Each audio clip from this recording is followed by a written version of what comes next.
Bonjour et soyez les bienvenus dans ce podcast que j'aimerais consacrer à l'enjeu principal du futur. Quoi de mieux en effet qu'un début d'année pour s'interroger sur l'articulation du passé, du présent et du futur?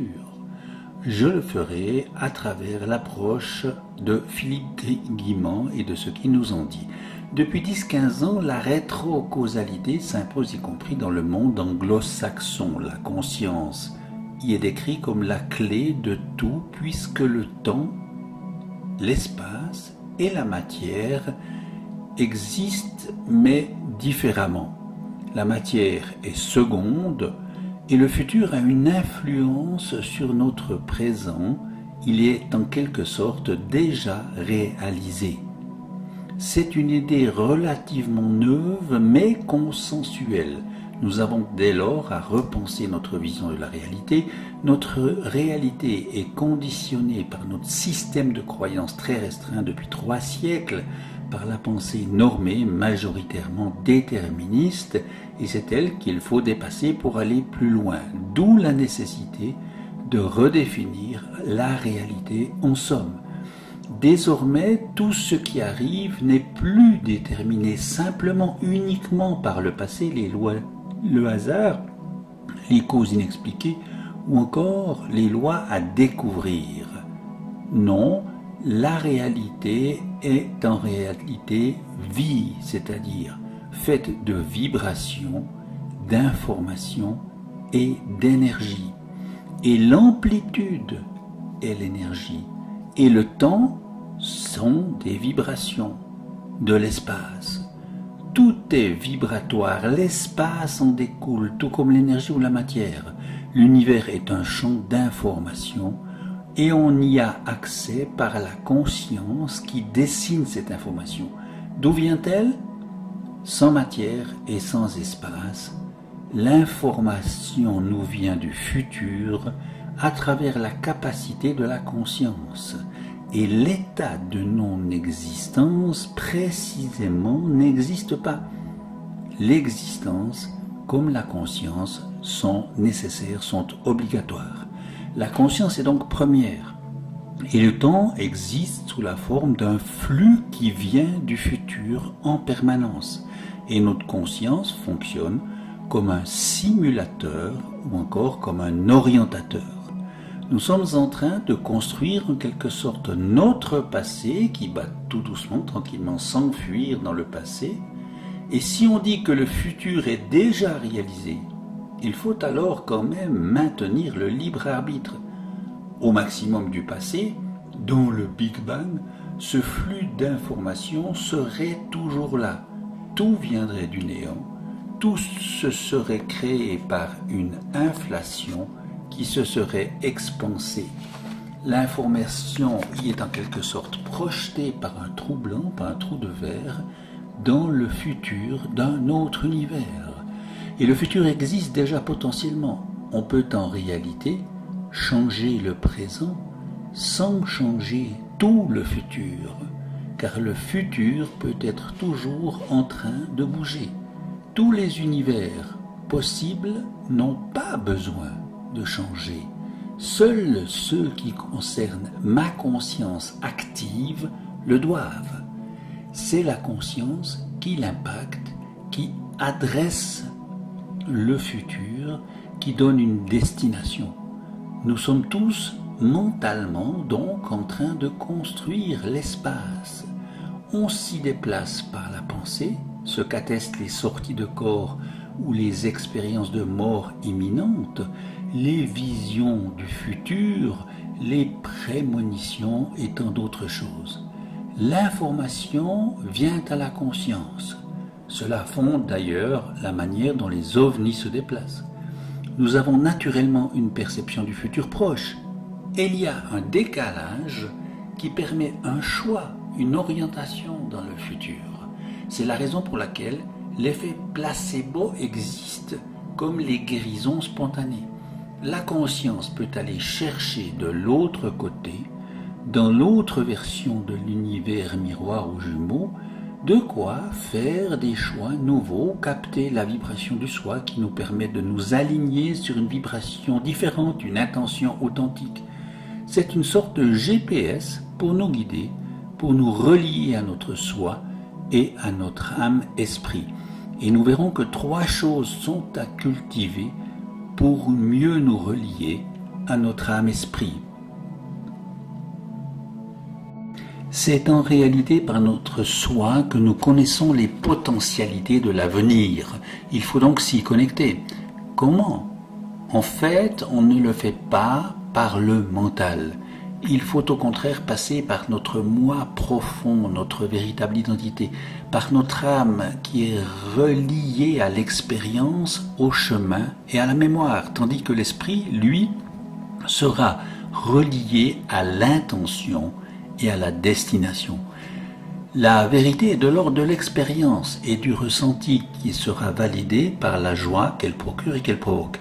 Elle doit être belle et harmonieuse, permettre de faire quelque chose de profond, de plus fondamental, de plus ressenti, plus comme une intuition, même si elle peut être faussée par le décodage effectué, car une partie intuitive vient de notre âme, de la conscience vibratoire et de l'expérience. L'une est basée sur la guidance et la reliance, et l'autre, notre esprit, peut se tromper.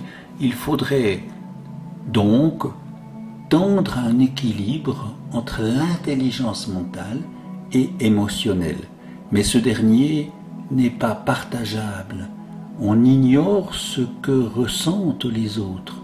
Il ne peut donc aboutir à un consensus. L'équilibre est dans la justesse, la logique et l'analyse d'un côté, et la subtilité et l'intuition de l'autre, nous dit Philippe Guimont.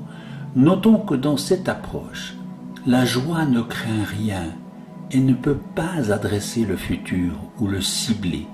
Les émotions créatives sont un mélange de positif et de négatif, de peur, de courage, d'attention, qui permet de faire des compromis entre le soi et l'ego. Et notons aussi, bien entendu, que nos signatures vibratoires n'adressent directement que notre futur individuel et personnel, et de surcroît, comme tout est impermanent, cela réclame de la patience et de la persévérance. Et une forme d'apprentissage, nous verrons qu'il s'agit d'apprendre le lâcher-prise, d'apprendre à se détacher et à faire confiance. Pour nous relier à notre âme-esprit, il va falloir accepter de prendre des risques. Vouloir se sécuriser est le plus grand danger. Le lâcher-prise permet de lâcher le mental, la confiance permet de sortir de l'émotionnel et le détachement permet de sortir du conditionnement de l'ego. Tous les 3 sont indispensables et c'est le travail à faire pour changer ses habitudes avec humilité, nous dit Philippe Guimont. Cela pourrait permettre de retrouver des facultés oubliées, celles de tirer des hasards favorables, les synchronicités, le développement de l'intuition, la vision à distance, la télépathie, ou des ressentis, retrouver l'instinct, les sorties de corps, la perception du futur, apprendre à voyager en conscience, car elle peut être un système de navigation. La science va devoir d'ailleurs s'y intéresser, s'y mettre, mais il faudra encore du temps. La seule dimension de tout cela est l'authenticité de l'être. Plus précisément, il s'agit de l'effondrement du mental humain, faussement rationaliste, dont la prise de conscience et de ses dogmes erronés va nous conduire à transformer en profondeur notre façon de penser, notre vision du monde, de la réalité, de notre situation dans l'univers, notre approche de la nature, de l'humain et finalement aussi de nos sociétés dont l'organisation ne pourrait pas durablement être fondée sur une façon obsolète de penser le monde, sur la compétition acharnée, la loi des plus forts par exemple.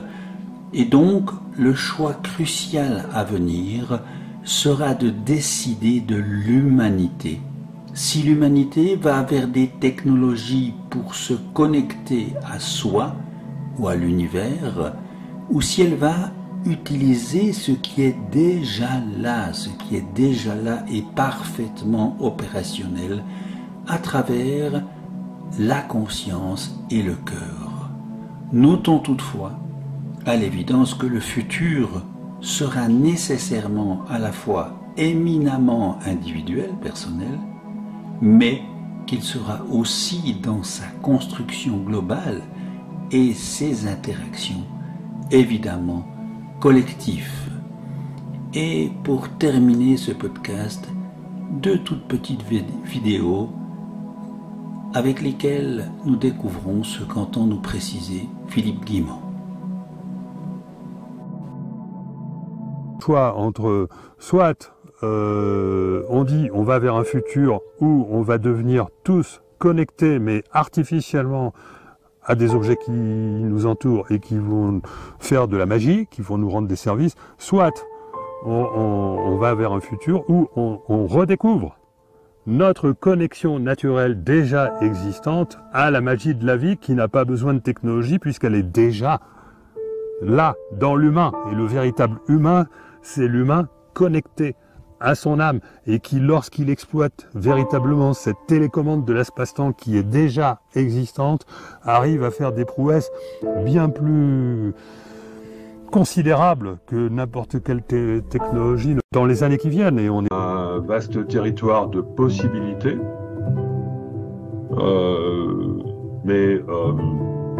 et à tout moment, le tracé que l'on va traverser dans le futur est déjà écrit. C'est-à-dire que notre trajectoire, elle est déjà prévue d'avance, tout ce qu'on va faire. Mais il subsiste néanmoins la possibilité de changer la trajectoire du GPS de deux manières, soit en changeant la destination, soit tout simplement en ne respectant pas le parcours, c'est-à-dire la dame du GPS te dit d'aller tout droit, tu vas à gauche, le GPS recalcule. Et donc pour l'univers ce serait pareil, l'univers aurait la possibilité de recalculer dès qu'on exerce véritablement notre libre arbitre. Notre futur est comme un vaste territoire de possibilités,